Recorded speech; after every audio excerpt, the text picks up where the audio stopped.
మన్మందకట అక్షలబ్ద వివాహ బ్రహ్మేంద్ర గంగాధరం త్వాం త్రైలోక్య కుటుంబినీం సరసిజాం వందే ముకుంద ప్రియాం శుద్ధలక్ష్మీ మోక్షలక్ష్మీ జయలక్ష్మీ సరస్వతి శ్రీలక్ష్మీ వరలక్ష్మీశ్చ ప్రసన్నా మమ సర్వదా వరాంకుశోపాశమభీతి ముద్రాం కరైర్హంతిం కమలాసనస్థాం బాలార్కకోటి ప్రతిభాం త్రినేత్రాం భజేహమాంబాం జగదీశ్వరీం త్వాం సర్వమంగళమాంగళ్యే శివే సర్వార్థ సాధకే శరణ్యే త్ర్యంబకే దేవి నారాయణి నమోస్తుతే महालक्ष्मीदेवे नमः ओं ध्यायामि ध्यानं समर्पयामि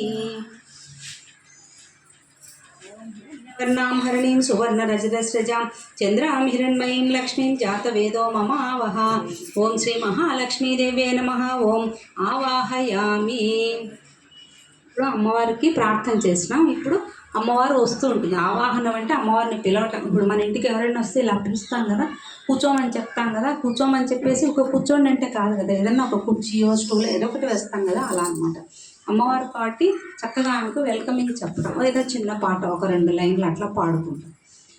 చందన కుంకుమ పసుపు పరాణితో కాలి అందియలు గల్లు గల్లు మన మహాలక్ష్మి రావే మా గృహ సీమల పావనము చేయగా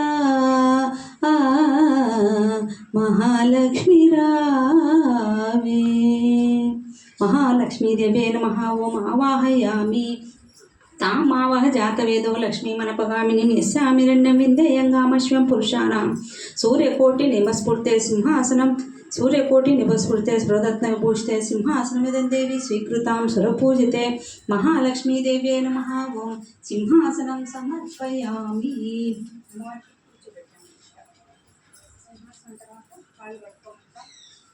చేతులు కడుక్కోమంటాం, నీళ్ళు తాగమంటాం, మొహం కడుక్కోమంటాం కదా, అది ఓం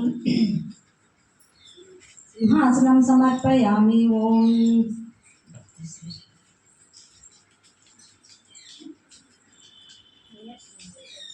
పూర్వాంగమధ్యామస్తినాథ ప్రబోధినీం శ్రీదేవి ముఖే శ్రీమాదేవి సుస్తాం ఈశాదేవ సంసేవే భవే పద్యం సోప్రదే గంగాది సంతానితం సంగృహాన సురేశ్వరి.